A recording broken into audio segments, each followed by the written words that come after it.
We were in the midst of a major transformation. I thought I was done. We need a lot more ambition. I was able to open the first new charter school in 25 years. The entrepreneurs of the education system. Quality of the principal in the building that really drives the quality of the school. Welcome to Season 7 of Between Meetings. I'm your host, Marian Danko. In today's episode, I'm joined by Lisa Davis, founder of STEM Innovation Academy. Lisa has built one of Alberta's most forward-thinking charter schools, focused on hands-on STEM education and real-world learning. We talk about how she brought an entrepreneurial mindset into the classroom, how her partnership with institutions like MIT, UCalgary, and UBC are shaping the next generation of innovators, and how her school is helping drive Alberta's growing innovation economy. Welcome to Between Meetings. I'm really excited to have you on the show. I'm so thrilled to be here. Thank you. You built STEM Innovation Academy and STEM Collegiate in Calgary in Edmonton. What was the moment that actually made you move from business and real estate to founding STEM-focused charter school? Well, the journey probably started about 12 years ago when I began to get interested in what was happening in my own kids' school, which is often the case. And I couldn't understand why I was being asked to bring Kleenex boxes to school. Why couldn't the school provide that? And then I certainly couldn't understand how they were teaching math. And so just really concerned about what was happening in public education. And so I actually ran for trustee in 2017 and was elected and ended up resigning in early 2020 due to some governance problems at the board. And so to be honest, I thought I was done kind of with this education advocacy group work. And then the pandemic hit. And I knew we were in the midst of a major transformation in the economy, and I knew that our education system really wasn't prepared for it. So we had a new government who was focused on school choice, and I applied and was able to open the first new charter school in 25 years. And that's really when we decided was to really try to create a future for our kids that we had growing up that I feel has been just the opportunities aren't quite as good as they should be. For those not familiar, including me, how does Alberta's charter school model work? Let's break it down. And what freedoms or limitations did it give you in building something different? So charter schools are part of the public school community. So there's charter schools, Catholic schools, other public schools, and Francophone schools. And we all have the same funding. And we all have to adhere to all the same accountabilities at the minister's level. And so the difference is that charter schools have a focus on a particular area. So there are STEM charter schools, there's arts charter schools, there's schools for students who have English language issues, there's students for charter schools for gifted programs. So each one has its own focus. And what's unique about charter schools is really they're really the entrepreneurs of the education system. And what makes them unique is really our smaller size and our ability to be more nimble. And there's a truism in education is that it's the quality of the principal in the building that really drives the quality of the school. And I certainly saw that as a trustee, where when we started to look at individual schools, the principals made all the difference. And so the great thing about charter schools is that decision-making is very close to the students. And it's one of the reasons why charter schools get such good results. It isn't because we select students, because we don't do that. We are a lottery system. And unfortunately, we had to turn away 2,000 students last year. But charter schools are just able to be innovative because of their size and their unique focus. Founders know scaling is hard, even harder in education. What have been the biggest challenges scaling, expanding, and how do you keep culture consistent across campuses? Well, so the first big challenge was that while government was focused on allowing more charter schools, the actual policies didn't really support it. So we didn't used to have equal funding. We only had equal funding since 2022. So that was the first barrier we had to overcome. And then we had to overcome barriers around accessing real estate. And as we know, there's a severe shortage of real estate. And so we pioneered this concept of the Charter Innovation Hub, where our high school and North Junior High are located. And we converted an office building. So that had never been done. So moving things through kind of an established government system is not always easy, but we did persevere, and so that was great, and government's been quite responsive to to our innovation. But in terms of keeping culture consistent across campuses, and it all comes down to people. We're the same as any other organization, and so it helps that we've got a really clear vision and a really kind of clear mandate in terms of what we do, and so that definitely attracts like-minded people. But more importantly, we have some consistency across our program.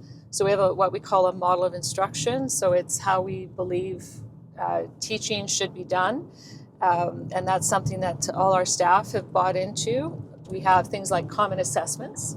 So across campuses, we know that the North Junior High and the South Junior High are having the same assessments, and it allows us to really see at a glance what is happening and it allows the teachers and the leadership team to have some data from which they can make data-informed decisions. So it's been really great to kind of create something from scratch and to be able to attract people who believe in the vision. You have been building relationship with the universities. How do you approach those kind of collaborations, and what makes actually good collaboration between a high school and university? So we always kind of look at it from two lenses. One is that what would be helpful for our students in terms of getting access to understanding what's going on at university and what it's like to be in a university environment. But we also look at what is it that the university needs that we can fill. So a great example is the MOU. We have an MOU with the University of Calgary, and this MOU is focused on things like identifying the pressure points in that transition from high school to university. What are some of the gaps they're seeing at university? And the end result of this kind of collaboration is an Honours Math program that we developed in collaboration with the University of Calgary and the U of A.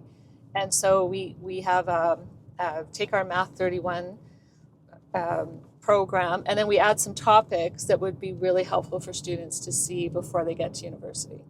So it's such a cliche to say we look for win-win, but we do understand that everybody's time is limited, and so we look for ways that can benefit our program, but then also give back into the university.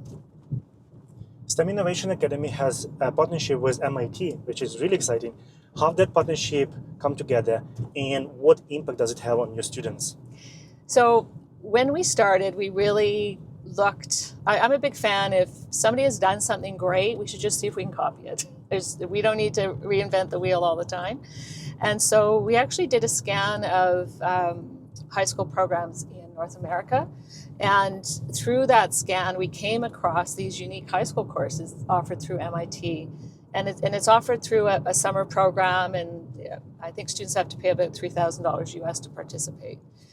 So I just emailed them and said, hey, I'd love to talk to you about the programs you offer and how we can offer them. And it was so fascinating because I ended up visiting Boston, went and saw what they were doing. And I said, well, wow, you must have a lot of schools that are approaching you to do this. And they said, no, not really.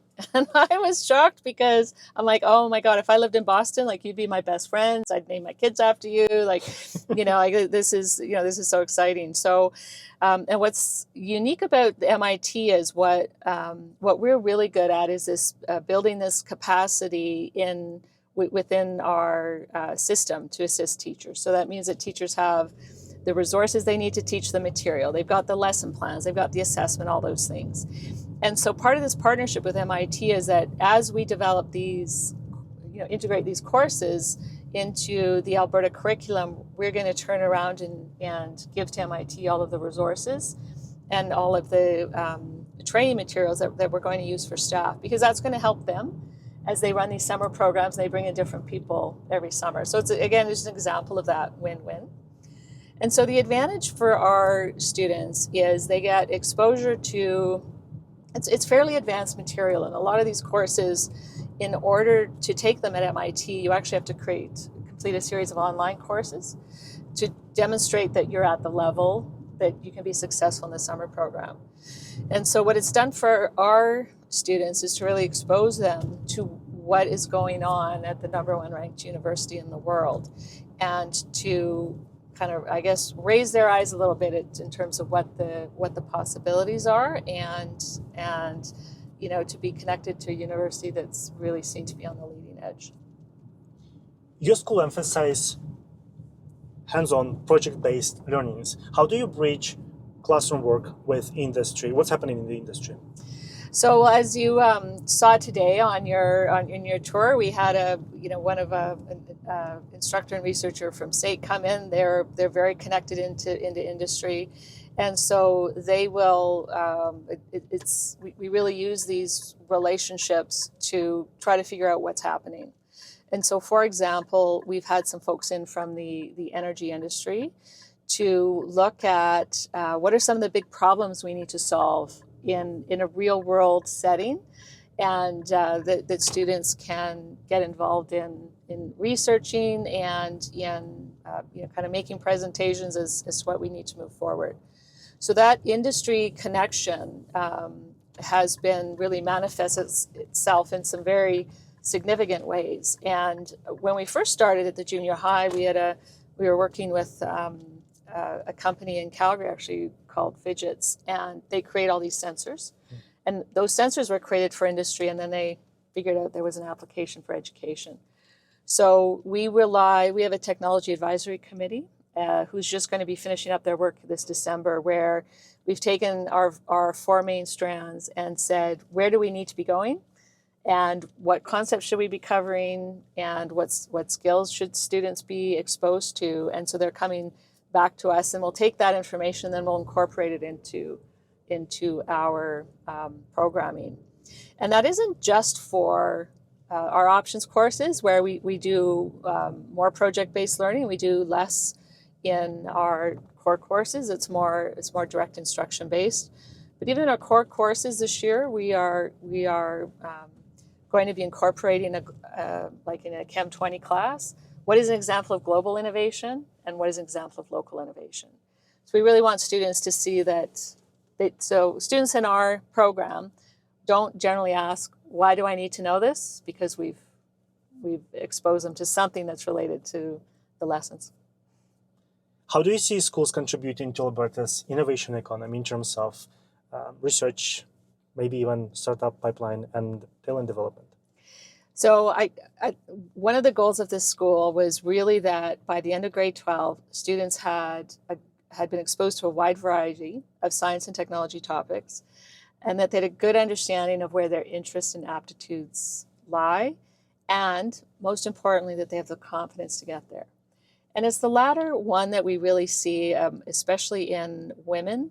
The old saying is men apply for the jobs they want and women apply for the jobs they're qualified for. So we really try, by exposing students and giving them these opportunities to try things and be successful or not be successful in a low risk environment, gives them the confidence to go on. And we've seen that with our first graduating class. We had a number of students who, coming in grade 10, didn't think they were interested or had the capability to go into engineering, for example, and here they are across the street at the University of Calgary. So that's really kind of fundamental goal of the program at the end of grade 12. STEM fields still face diversity gaps. How are you making sure that girls and underrepresented groups see STEM as the place for them? So our split is about 45% girls, 55% boys. So we're pretty close to par. And one of the things that we've seen is we need to give students different entry points. So for example, in our robotics program, we've got VEX robotics and FTC robotics and FIRST robotics. And those are different levels of I would say, commitment. They do different things. And so what we also have an all-girls robotics team. Some girls choose the all-girls robotics team, some girls don't. And so it really just depends on, so we really take a look at what are the courses we offer, how are we offering some of the clubs. We've added a lot of some medical focused programming. So we have a biological science program that's really focused on students who are interested in medicine. And the U of C now accepts that as one of the courses students can apply to. So we try to hit all the notes, and with a particular emphasis on where we can ensure women find their access into programming, because they don't always think that they're interested in computer science or robotics or things like that. And so being able to test it out at the school goes a long way to giving them the confidence that they can do it. Looking ahead, what are you most excited about in education, whether it's AI, new learning models, or global partnerships? Well, first of all, we would love to expand so that we don't have any wait lists. I think that's really important, because we need a much bigger vision for education. We need a lot more ambition. It's what I keep hearing from, and that's true whether it's people from industry or whether it's people at post-secondary. Everybody's feeling like we could, as Albertans, we're used to having big vision. We seem to have lost that a little bit.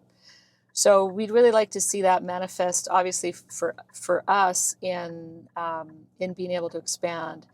But I would also say, this is our 4th year of our high school. We're getting good at figuring out how to bring industry and post-secondary innovations into the classroom. And we'd really like to expand that through like a STEM center of excellence, where we can then take what we're doing and the investment that we've made and make it available to any other school in Alberta.